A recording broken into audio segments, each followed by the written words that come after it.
I was on the case to find the Miami Dolphins. Detectives of Reddit, what are some of the creepiest cases you have worked on? This happened when I was a newer cop on patrol, long before I became a detective. I was working midnights in a neighborhood with a high violent crime rate, and we got sent to a dispute at a bar. This wasn't just any bar, we always referred to it as the Star Wars Cantina because it was always a shit show. We stopped a rape in progress in the dirt alley behind the same bar not long after this. I was working with a female that night. We make our way through the bar systematically booting people out, and get to the bathrooms. I open the door to the men's room and it's empty, single stall bathrooms. My female partner goes to open the women's bathroom door but it's locked. She knocks on the door and a female says, "I'll be out in a minute." We advise her that the bar is closing, bars close at 4 a.m. in NY. After a couple of minutes, we begin to grow impatient. The female partner knocks on the door again and the female agrees to open the door. When she comes out, we ask her what took so long. She's not providing any substance in her answers. She's wearing tight yoga pants, and we notice that she has a large bulge in the back of her pants/crotch. We believed she was either doing drugs in the bathroom and shoved the rest in her pants or that it was a weapon. When we question her about it, she's very evasive and won't answer us. The female partner begins to search for her. As she pulls back the female's pants and shines her flashlight down to look, my partner says, "Fuck." She sees a baby arm sticking out from the female's vagina and up through her ass cheeks. This chick had been drinking and smoking crack all day. She had a stillborn and continued to stay at the bar and drink/smoke crack. When the ambulance arrived, they went back into the bathroom with the female and pulled the rest of the baby out of the female and into the toilet bowl. The baby was completely formed, except it never formed a head. It was just sunken in around the neck. I've seen some crazy shit in my career like brutal homicides etc., but that one always stands out the most. My brother, not me. I usually tell this long and dramatic, but here is the quick to the punch version. Schizophrenic woman reported being watched by ghosts at the abandoned funeral home. Turned out when investigating, someone, or something, dumb, was actually watching the people in her building and keeping crude log books of their coming and goings and left some of them in the place. My brother's theory was that they were discovered/almost discovered and fled. Anyways, no idea what kind of crime was being planned, but that whole thing sounded creepy as fuck to me. Detective now, but this happened when I was on patrol several years ago. Got a call to check the welfare of a guy whose neighbor hadn't seen him in a couple of years. Why it took so long to report? But it was out in a rural area. Anyway, we roll up and the windows are black with mold and flies. The car is parked in the garage. No signs of forced entry. Breach the door and find said guy wrapped up in a phone cord beside a toppled chair in his dining room. He was mummified/melting into the carpet. Barely recognizable as a human aside from his shape and clothes. The smell of him mingled with the inches of stagnant water in his basement from burst pipes and all the dead flies and mold. I'll never forget it. We also found 2 bags of groceries neatly packed on the floor in his kitchen. House was very tidy as well. No witnesses. Estranged from his family. Clearly had a cat, but we never found its remains. The medical record indicated he had a heart condition. My theory is he was having a heart attack and tried to call 911 but never got to make the call. Perhaps the creepiest part? His mailbox was overflowing with past due bills and cancelled utility notices. The last one was a couple of months old. And it still took someone that long to call. I used to work as an EMT. When I first started, I went on a prison call once. Our PT had a medical issue, and on the way to our patient, I and my partner witnessed another inmate eviscerate himself somehow. He was beating on his hospital cell door screaming for painkillers and how now y'all have to take me to the hospital, and the nurses nonplussed were like, we called someone but don't sweat it, this is like the 3rd time he's tried this. Also, we were warned not to try and go in and help him cause he would most certainly attack us. Dude has his intestines hanging out and the entire staff seemed to think it was no big deal. Kinda crazy. I soon learned how fucked up prison hospitals are. Eventually I too became desensitized. Ex-insurance investigator here. The most unsettling arson case I worked at was at the Masonic Temple in the historic Black Business District in downtown Birmingham, Al. This beautiful 8-story Renaissance Revival-style building was constructed in the 1920s and included a massive marble lobby and a grand, and I mean grand, ballroom. It also housed numerous black-owned businesses, like tailors, dressmakers, attorneys, doctors, dentists, the NAACP, etc. After integration and white flight, the businesses closed or moved, resulting in the building becoming vacant, with the exception of the still functioning Masons. Even though the building was heavily secured and guarded by a single security officer, it was still breached by squatters/crackheads, who managed to cause a fire on the third floor. That's where I came in. My job was to determine the source, cause, and extent of the fire damage. That meant exploring the entire building, which had no electricity because the fire department cut it until it was deemed safe to resume electrical services. The grand ballroom took up the entire second floor, and luckily had no damage, so I just admired the exquisite millwork and decor. The third floor housed mostly professional offices, some even contained their original mid-century furniture, in pristine condition. The fourth floor, however, became darker. Literally darker. I used a flashlight to advance down the gloomy hallways, and inspect every room. I found the NAACP office that was literally frozen in time, file cabinets and all. As I was moving down the second hallway, my eyes fixated on a large, looming structure in the far corner. I slowly made my way closer, nervous about what I would find. Finally, I was close enough to discover a fucking coffin. An old, Dracula-style coffin, standing up at the end of the hall. I didn't dare touch it. As I ascended the building, alone, each floor proved darker and gloomier than the one before, even though each floor had the same amount of windows. And the further up I moved, the more fucking coffins I found. In the middle of offices, in closets, blocking doors from the inside. It made no sense until I got to the top floor. There, I found only two businesses. A coffin company, and the Order of the Eastern Star. I had an overwhelming feeling that I absolutely should not be there, especially not snooping around the O's lodge. I snapped a few pics, then bolted down the hall and hit the stairwell to the lobby. The only area I hadn't inspected was the basement, and I wasn't sure my nerves were up to it. I discovered a full fallout shelter down there, hundreds of drums of community shelter supplies. Water, food, medical supplies, radiation detectors, everything. The whole building was a massive time capsule, and I felt like I went back in time just being there. That was definitely my most interesting and spooky investigation. Detective here, one of few on Reddit it would appear. Had a sexual assault job a few years back. A woman went to a fancy dress party, attacked on her way home. Doing inquiries on the street, we luck out, find this neighbor with CCTV, captures the guy jumping her and dragging her into a front lawn. She was wearing a Little Red Riding Hood costume, so she was easy to spot. She'd been drinking, couldn't remember how she got home. Checking possible routes, we find a rundown housing complex nearby and found more CCTV of her stumbling home alone, hood up, headphones in. She's oblivious when he suddenly appears from the shadows behind her, watching her, hiding behind corners. Then following her again. He keeps getting to within touching distance of her and then backing off. Perp has a black furry hooded coat up over his head, is completely covered head to toe, looks like a wolf. Whole thing very surreal. Anyway, that wasn't the creepiest thing. We managed to trace her back to a well-known fast food place a few blocks away. Turns out Wolfman was in there for over 2 hours before she walked in, loitering in the queues, bailing out at the last minute, standing in the corner watching girls come in. Guy was waiting for his perfect target. Bet he didn't believe his luck. Some of the creepiest footage I've ever seen was when she walks in. The restaurant had HD footage.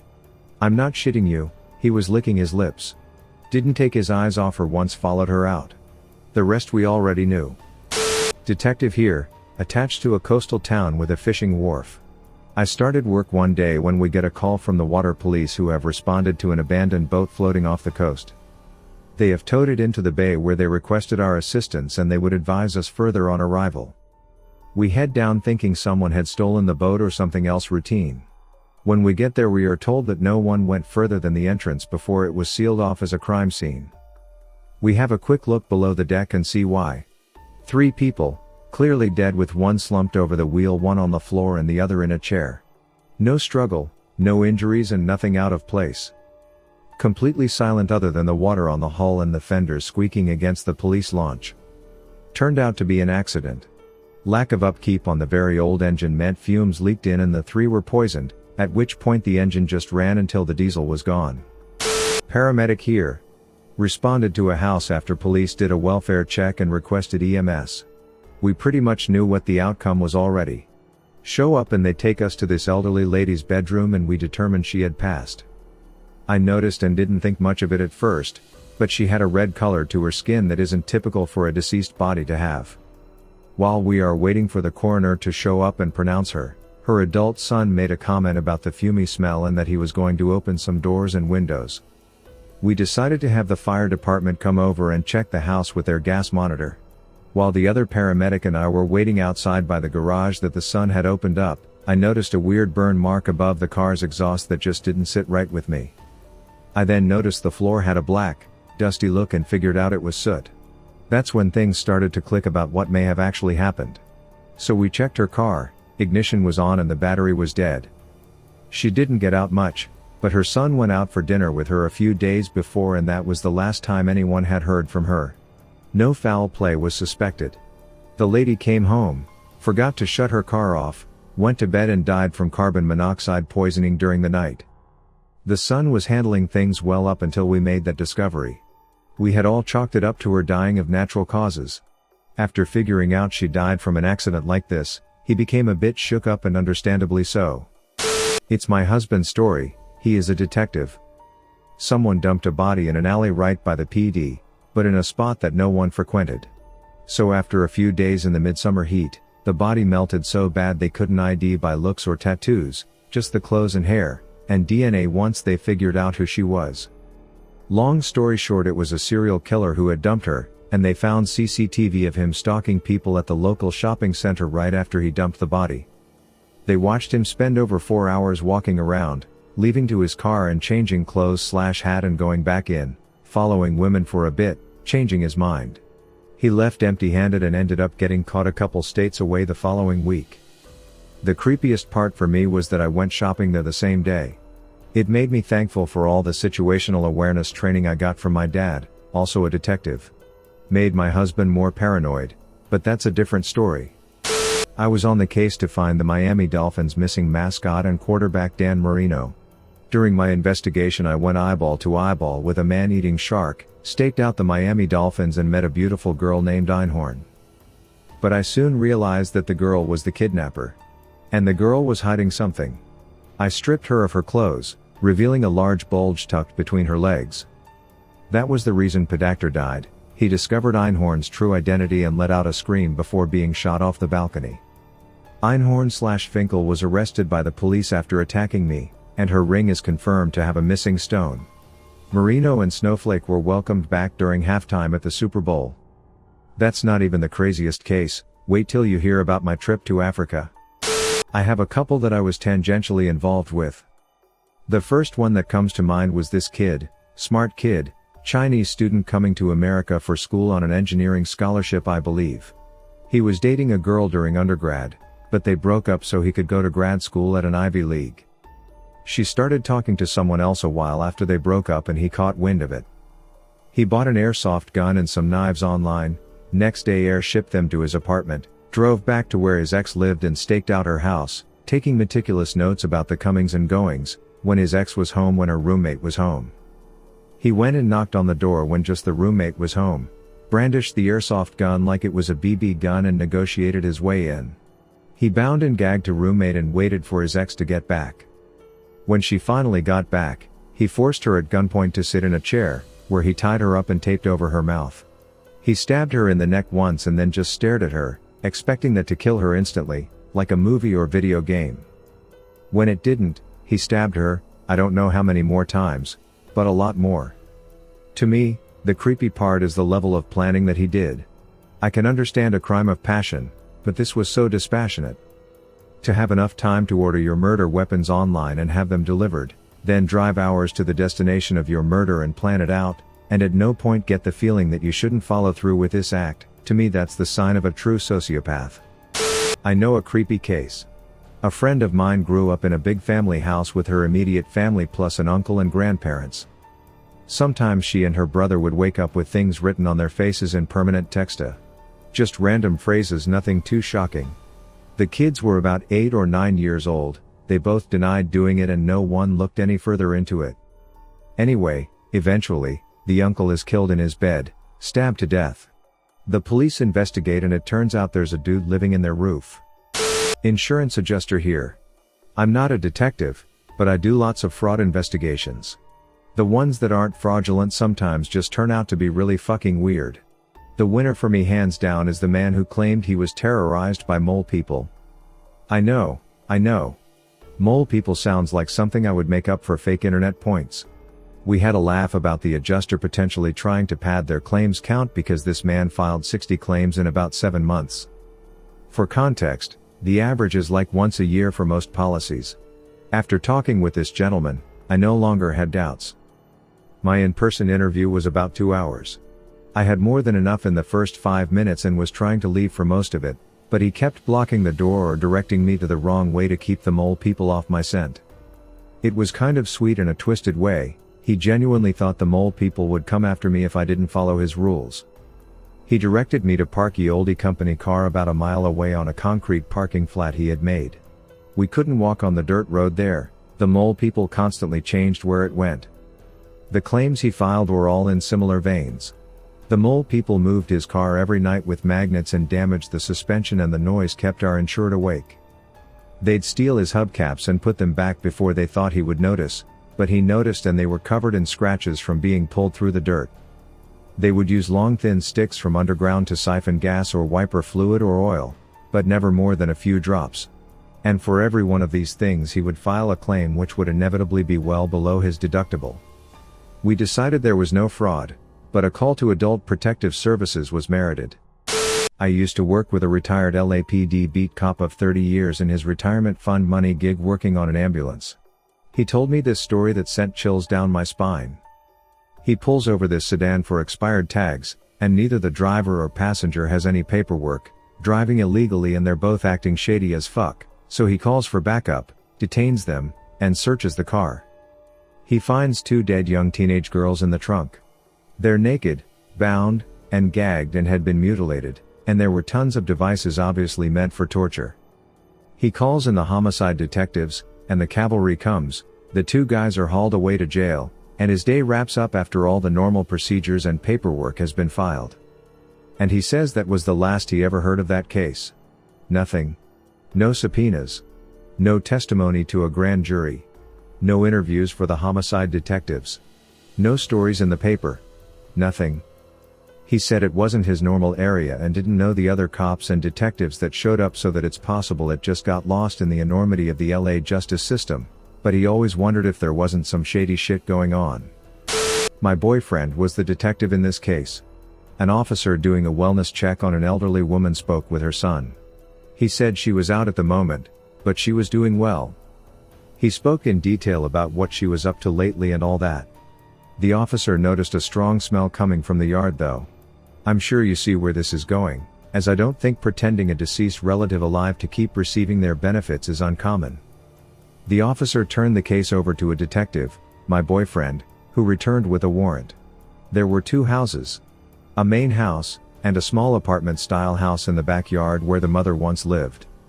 When they entered, the son seemed calm. Showed them right to the mother. Continued to speak as if she was still alive and well. In the bed, they found the body, that had clearly been there for a long time. It was like a putrid puddle. The stench was unbearable. The son adamantly refused that she was dead, insisting she had just been up and around the main house yesterday.